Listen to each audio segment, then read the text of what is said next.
안녕하세요. 잠들기 전 영화 생각, 잠들 생각입니다. 오늘은 2005년에 개봉한 영화 히든에 대한 생각을 나눠볼까 해요. 이 영화는 미카엘 하네케라는 오스트리아 거장 감독의 영화라고 해요. 칸 영화제에도 초청되어 감독상을 수상하기도 했다고 합니다.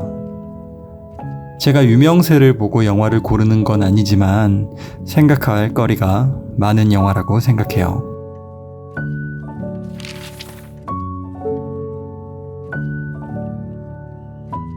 한번 의심이 생겨버리면 그것이 없었던 때로 돌아가기는 힘들죠. 자신 주변을 찍고 있는 출처를 알 수 없는 비디오에 주인공 조르주가 처음으로 궁금해했던 것은 이걸 누가 찍었는가였고 그 다음은 왜 찍었는가였어요. 비디오를 찍은 의도가 무엇일까를 궁금해하다가 비디오로 인해 자신의 삶에 생긴 변화가 그 알 수 없는 누군가가 비디오를 보낸 의도가 아닐까 생각을 하게 돼요. 아내 안느와의 싸움, 아들의 가출, 쉽게 답을 찾을 수 없는 많은 것들이 비디오의 의도처럼 읽히게 되죠.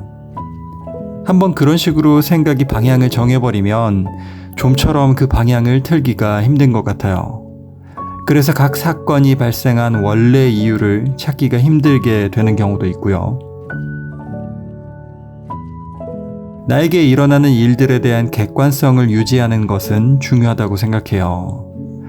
어떤 것을 있는 그대로 바라보는 것은 합리적이고 공정한 판단을 내리는 데 도움이 되잖아요. 그런데 한쪽으로 쏠려버린 시선은 사건과 관련된 여러 요소에 대한 눈을 닫게 한단 말이죠. 편견이 생기고 답을 정해놓고 바라보게 하니까요. 그래서 진짜 이유를 찾지 못하게 해요. 진짜 이유를 찾지 못하니 상황은 계속 꼬이게 되고 시간이 지나면 돌이킬 수 없을 만큼 어디서부터 다시 수정해야 할지 판단할 수 없을 만큼 엉망진창이 되는 경우가 많아요. 편견 어린 생각이 이렇게 무섭죠. 조르주에게 비디오를 보낸 사람이 이것까지 계획했을지는 알 수가 없지만 최소한 비디오가 조르주의 일상을 망치는 데는 충분한 역할을 한 것처럼 보여요. 이제 조르주의 인생에 일어나는 모든 사건에 대한 판단에 비디오와의 연관성이 끼어들거든요. 그리고 여기에 조르주는 스스로 일으킨 잘못된 판단과 행동을 쌓아가는데 이 부분이 비디오 제작자에게는 가장 통쾌했을 것 같아요. 조르주 스스로 만든 잘못된 행동이 그의 인생을 망치는 걸 보는 것 말이죠.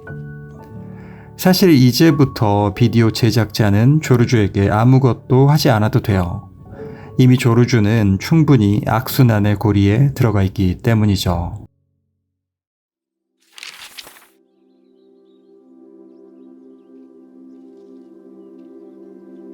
조르주는 그 악순환의 고리에서 어떻게 빠져나올 수 있을까요? 모든 것을 잊기에는 스스로 만든 잘못이 씻을 수 없는 기억을 다시 만들어냈어요. 누군가의 자살 과정을 목격하는 건 말이죠. 그리고 여기서 그는 다시 묻기 시작해요. 그게 자살까지 할 일인가? 과연 내가 과거에 그에게 어떤 일을 했었는가? 그것의 의미는 무엇이었을까? 끊어지지 않는 질문들, 스스로 자라나는 질문들. 질문이 꼬리에 꼬리를 물기 시작하면 나의 의지로 통제되지 않을 때가 있어요. 결국 자발적이지 않은 생각, 주체적으로 시작하지 않은 생각이 문제라고 생각해요. 생각은 무의식과도 연결되어 있으므로 완벽하게 통제할 수는 없겠지만 그 시작과 큰 방향성에 대해서는 어떤 의지를 가질 수 있다고 생각해요. 하지만 이 모든 것으로부터 주도권을 뺏길 때 머릿속을 가득 채운 생각들은 내 것이 아닌 게 되죠. 그런데 더 큰 문제는 그 주체성이 나에게 있든 아니든 이미 나의 머릿속을 가득 채운 생각은 나의 행동에 영향을 준다는 거죠.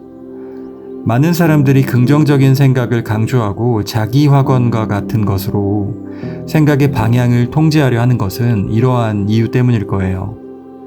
어떤 식으로든 내 머릿속을 차지하는 생각은 내 삶으로 발현되기 때문이죠. 그렇다면 다시 조르주가 악순환의 고리를 탈출하는 것은 생각의 주체성과 연결될 수 있을 것 같아요. 이미 나를 빼놓고 생각이 생각을 낳는 상황에서 다시 생각의 주도권을 찾아올 수 있는 방법이 없을까요?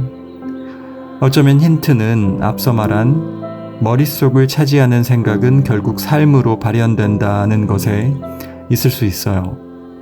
사실 반대로 삶으로 표현하는 방식이 내 생각에 영향을 줄 수도 있다고 생각해요. 여기서 삶으로 표현하는 방식이란 내 몸이 움직이는 방식이에요. 그리고 내 몸을 움직이는 방식은 생각의 흐름보다 통제가 수월하기도 하죠. 생각과 몸이 서로 강하게 연결되어 있다고 가정한다면 생각을 통제하는 효과적인 방법은 몸을 통제하는 것일 수 있다고 생각해요.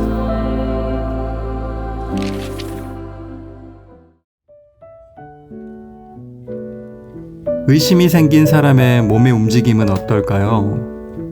의심을 표현하는 몸의 움직임이 따로 있느냐는 질문이 든다면 몸의 움직임 대신 태도라고 바꾸어 말할 수도 있어요. 의심이 생긴 사람의 몸의 태도는 어떨까요? 찌푸린 미간, 구부정한 어깨, 불안한 다리의 흔들림.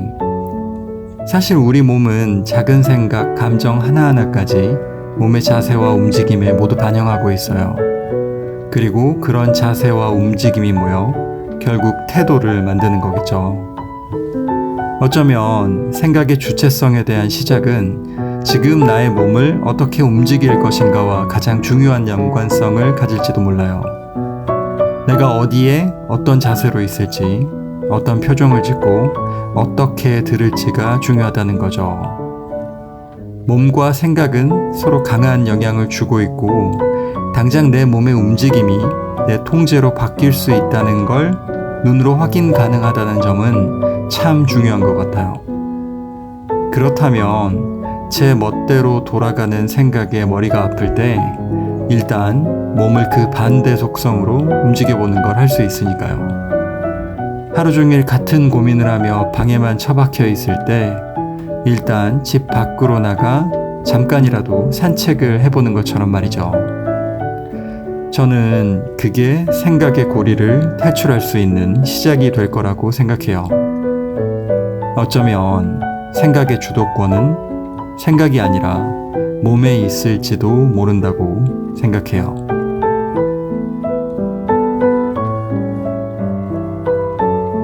오늘 영화 히든에 대한 생각은 여기까지였어요. 오늘도 달콤한 밤 되세요.